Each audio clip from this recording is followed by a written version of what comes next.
Good evening everyone, welcome back in your GGL channel genius Guru learning. बच्चों, आज हम आपके लिए जो लाए हैं आपके सामने जो दिख रहा है वो है सिलेबस किसका सर? सिलेबस है 9th स्टैंडर्ड का। 9th स्टैंडर्ड का होमी भाभा बाल वैज्ञानिक एग्जाम का।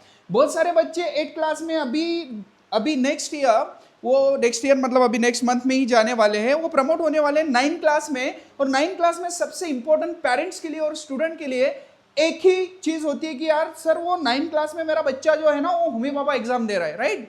सो फॉर द 2026 एंड 27 के लिए आपके लिए मैं यहाँ पे शो करने वाला हूँ कि जो सिलेबस है हमारा फिजिक्स, केमिस्ट्री और बायोलॉजी के लिए, वो मैं एक्सप्लेन करने वाला हूँ, उसको बताने वाला हूँ। The syllabus for the 2026-27 for the Homi Bhabha, doctor Homi Bhabha बाल वैज्ञानिक कॉम्पिटिशन स्टैंडर्ड 9।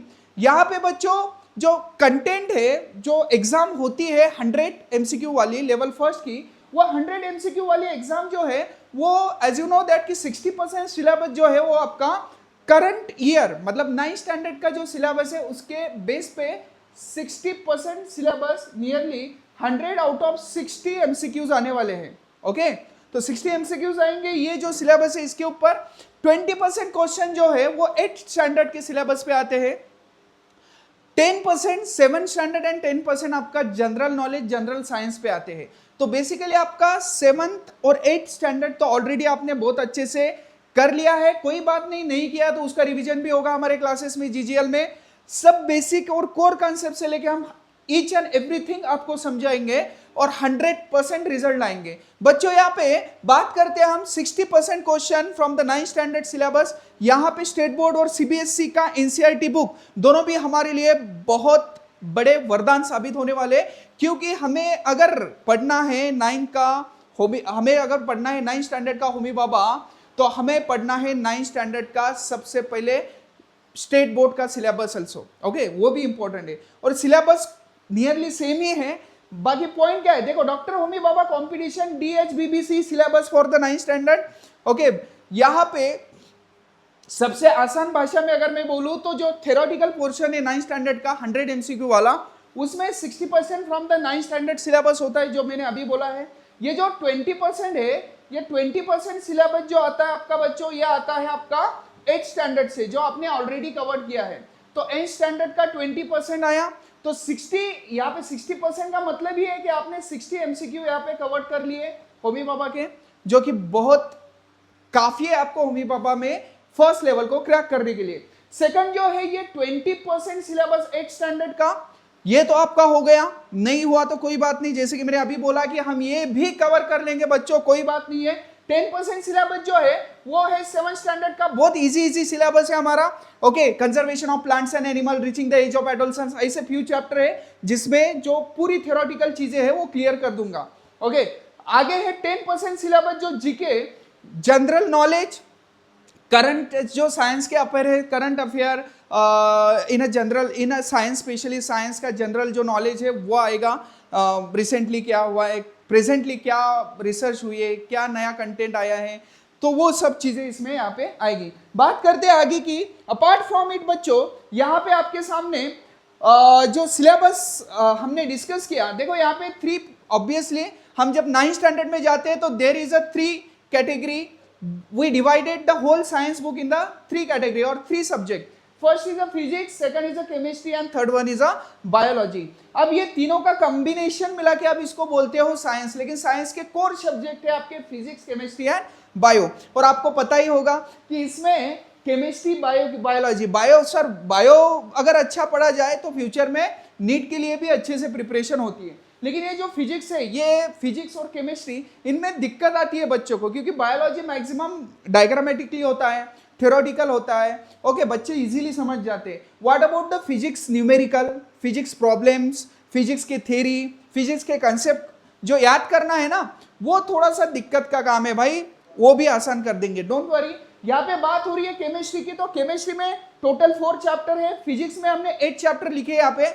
ये 8 चैप्टर जो है it is a master chapter in the 9th standard, 11th standard. Okay, याद रखना 9th एंड 11th में, not only 9th and 11th। Homi Bhabha की बात करते हैं तो होमी भाभा में सबसे बड़े मास्टर चैप्टर होने वाले आपके unit and measurement, unit and measurement में बेसिक चीजें आएंगी बच्चों।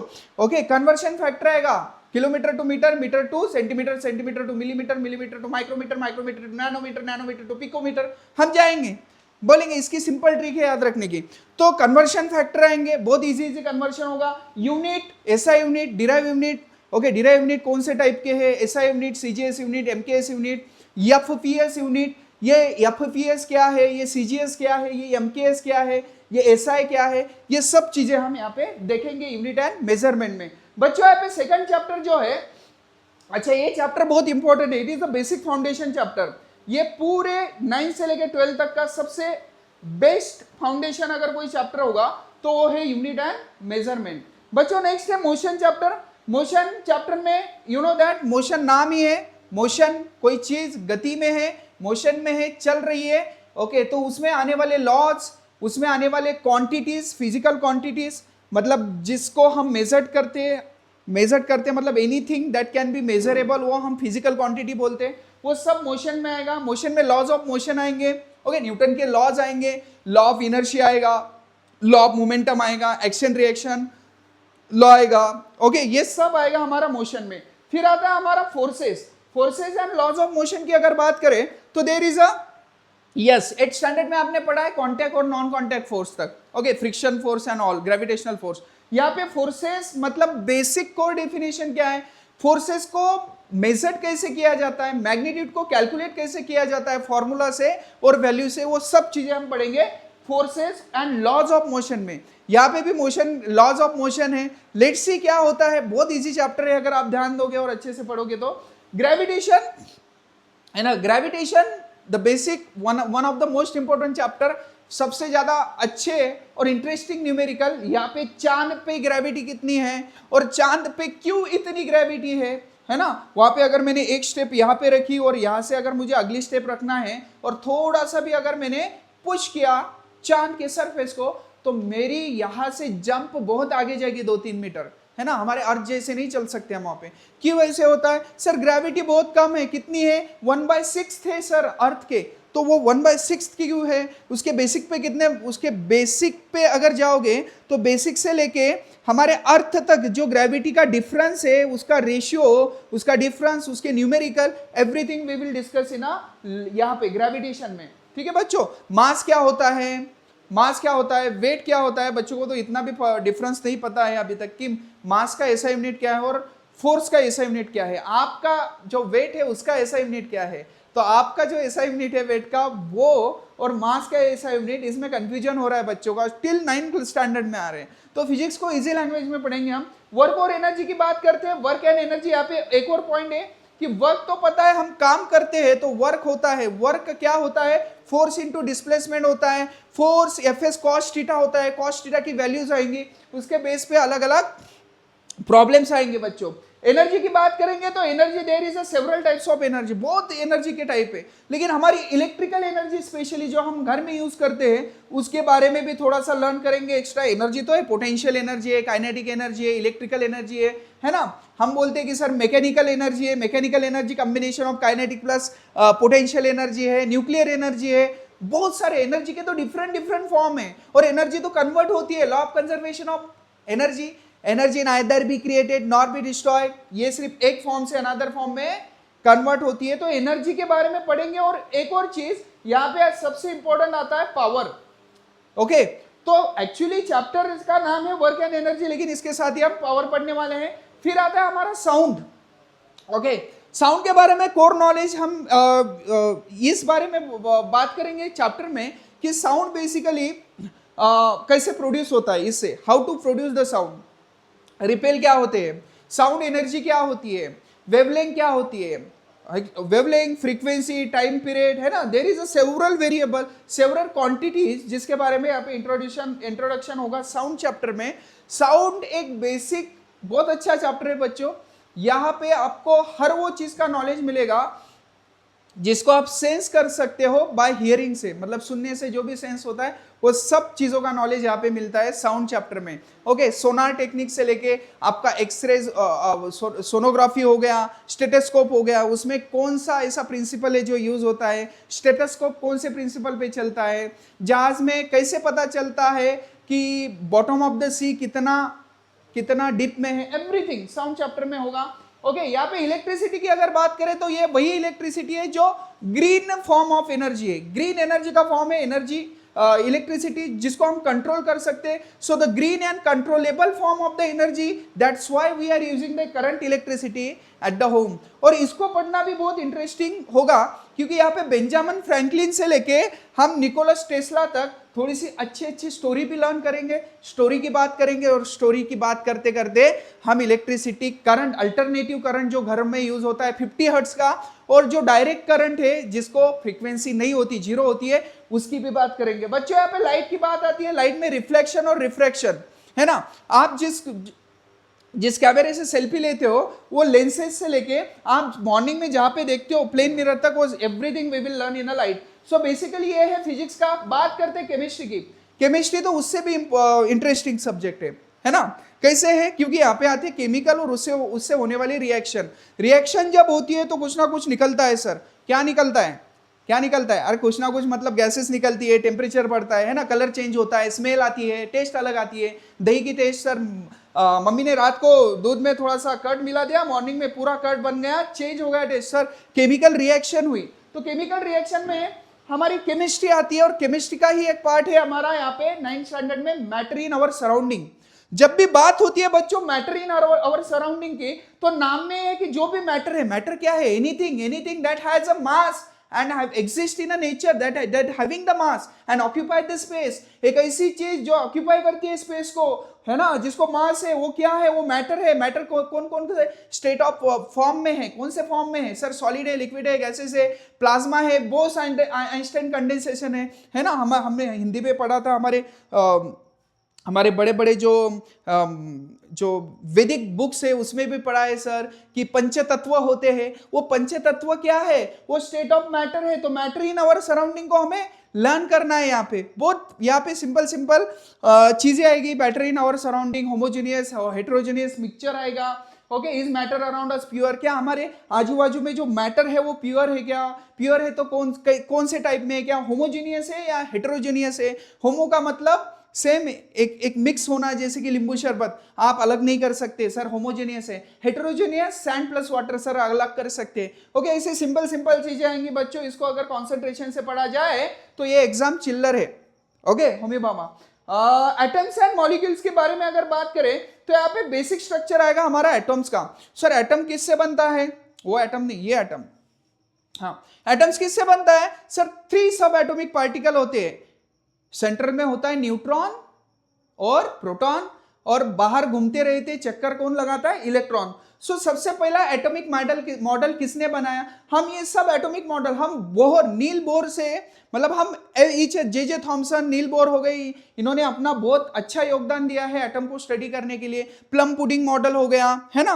बेसिक मॉडल की यहाँ पे स्टडी करनी है, उसके एडवांटेजेस देखने हैं, उसके डिसएडवांटेजेस पढ़ने हैं। और जो रुदरफोर्ड का अभी मॉडल आपने रिसेंटली पढ़ा है या फिर हम जो पढ़ने वाले हैं उसके ऊपर क्वेश्चन आता है बच्चों, ठीक है। तो मॉडल के ऊपर क्वेश्चन आते हैं यहाँ पे। Is matter around us pure? Atoms and molecule. Molecule क्या होते हैं? एटम्स क्या होते हैं? Okay, purest form, purest smallest particle of any element हम एटम बोलते हैं। विच एटम क्या होता है? ना तो उसको हम कट कर सकते हैं ना डिस्ट्रॉय कर सकते हैं। It is indestructible undividable part of the matter. Atom होता है सबसे छोटा वाला पार्ट। अगर किसी चीज को आप काटते जाओ तो एक बार ऐसा आएगा कि उस चीज को आप 2 पार्ट में काट ही नहीं सकते। उस टाइम पे वो जो चीज होगी वो होगा हमारा एटम। और मॉलिक्यूल्स क्या होता है ना। आप कार्बन डाइऑक्साइड जो पोल्यूशन के लिए एग्जॉस्ट होता है हमारे कंपनी में, वो क्या है? Combination of the 2 atom, CO2 carbon and oxygen. Water की बात करें तो H2O hydrogen and oxygen. More than 1 atom get combined together to form the molecules. Molecules क्या होते हैं, कैसे होते हैं? एटॉमिक मास क्या होता है? मॉलिक्यूलर मास क्या होता है? मोलर मास क्या होता है? मोलरिटी क्या होता है? नॉर्मेलिटी क्या होता है? एवरीथिंग इस वाले चैप्टर में पढ़ेंगे, एटम्स एंड मॉलिक्यूल। देन है हमारा structure of the atom. Structure of atom में, सॉरी मैंने यहाँ पे बात की थी आपको कि एटम्स एंड मॉलिक्यूल में क्या पढ़ना है, तो एटम्स मतलब रुदरफोर्ड वगैरह वो यहाँ पे आएगा। तो स्ट्रक्चर ऑफ एटम में आपको जो एटम का स्ट्रक्चर है, मतलब जो सेंटर में प्रोटॉन और न्यूट्रॉन है और आउटसाइड में इलेक्ट्रॉन है, उसका बिहेवियर, उसका एटॉमिक मास, ओके, उसकी मैग्नीट्यूड क्या होती है, उसके चार्जेस क्या होते हैं, ये सब बातें हम बात करेंगे स्ट्रक्चर ऑफ एटम में। चलो जल्दी से इंट्रोडक्टरी हमारा लेक्चर है, हम फिनिश करेंगे। अब बायोलॉजी के ऊपर आते हैं। तो बायोलॉजी का सिलेबस क्या है? There is a 4 chapter only, और यही 4 चैप्टर बहुत इंपॉर्टेंट है। देखो पहला चैप्टर जो है fundamental unit of life, cell, है ना। हमारा घर जो बनता है वो विटो से बनता है, ईटों से बनता है, एक एक ईट को रचा जाता है तब ये दीवार बनती है, घर बनता है, ये रूम बनती है। ये रूम किससे बनी है? बेसिक ब्लॉक से बनी है। कौन सा बेसिक ब्लॉक? ब्रिक से, है ना, ईंटें है। वैसे हमारे बॉडी का या फिर किसी भी लिविंग ऑर्गेनिज्म का एक बेसिक यूनिट होता है, the smallest unit of the any living organism, we can say that the cell. तो सेल वही है, जैसे कि हमने बोला था कि किसी चीज को काटते जाओ तो एक लास्ट वाली चीज बचती है, वो होता है छोटा सा एटम। सो एटम को कलेक्ट करके बनता है मॉलिक्यूल्स, मॉलिक्यूल्स को कलेक्ट करके बनेगा एक सब्सटेंस, है ना। वैसे ही यहाँ पे सेल एक सबसे स्मॉलेस्ट यूनिट है हमारा, ओके, हमारे बॉडी का भी, हम भी सेल से बने हैं। तो कॉम्बिनेशन ऑफ सेल क्या होगा? टिश्यूज होगा। कॉम्बिनेशन ऑफ टिश्यू क्या होंगे? ऑर्गन होंगे। कॉम्बिनेशन ऑफ ऑर्गन क्या हो गया? हमारी पूरी बॉडी होगी। तो यहाँ पे the fundamental unit of life जो सेल है वो पढ़ेंगे। इसमें सेल में यूकैरियोटिक सेल और प्रोकैरियोटिक सेल, सबसे इंपॉर्टेंट सेल है हमारी यूकैरियोटिक एंड प्रोकैरियोटिक। इसमें सेल के अंदर क्या होता है सर? न्यूक्लियस होता है, कैरेटिन होता है, जो न्यूक्लियस का लिक्विड होता है, दैट इज अ न्यूक्लियोप्लाज्म भी बोलते हैं आप उसको, वो होता है ना। यहाँ पे power house of the cell हम बोलते हैं, दैट इज माइटोकॉन्ड्रिया है। तो इसके फंक्शन हम soft and hard endoplasmic reticulum हो गया, जो प्रोटीन सिंथेसिस के लिए काम, everything, plant cell, animal cell, ये सब पढ़ेंगे हम सेल में, the fundamental unit of life one cell. And trust me, बहुत अच्छा चैप्टर है, आप पूरा अपने बारे में स्टडी करोगे। टिश्यू की बात करेंगे तो मैंने अभी बोला कि कॉम्बिनेशन ऑफ सेल क्या होता है बच्चों? टिश्यू होता है। मैं लेक्चर नहीं ले रहा हूं, मैं सिर्फ इंट्रोड्यूस कर रहा हूं कि क्या होने वाला है 9th स्टैंडर्ड में, और डरो मत, बहुत इजी है।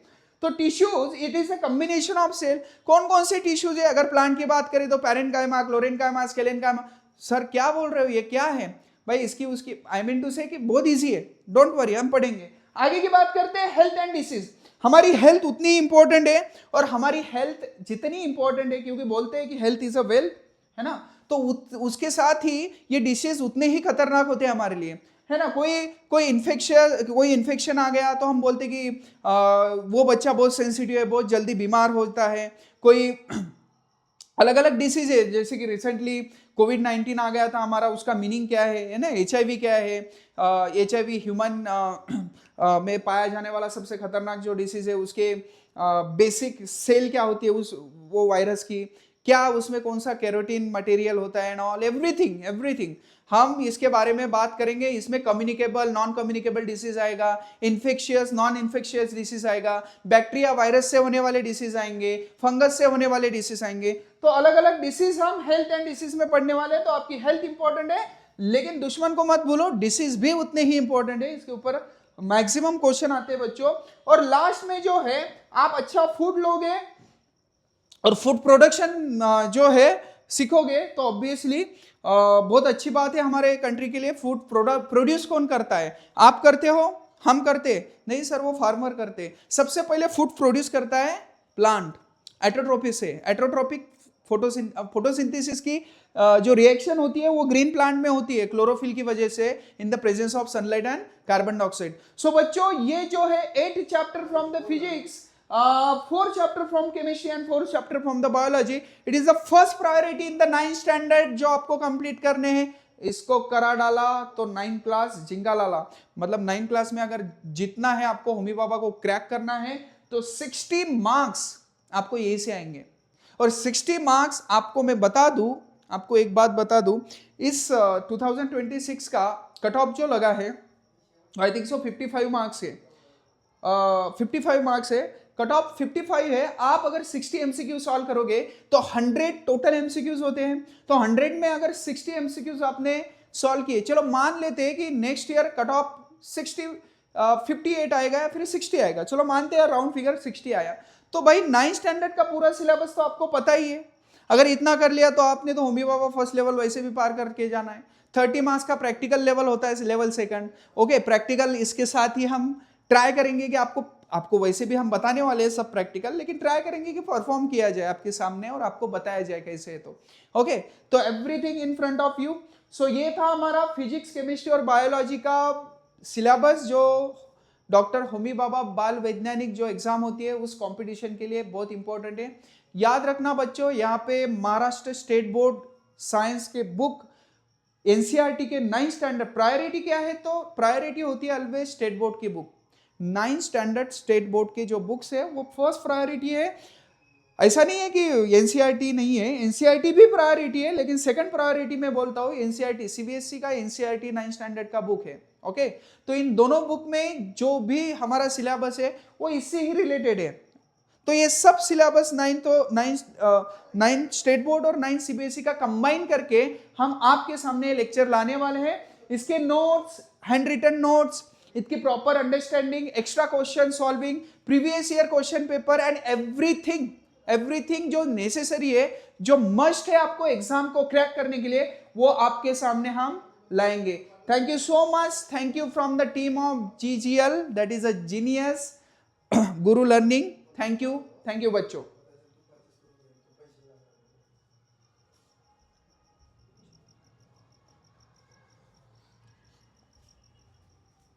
स्टॉप केला देते हो मैंने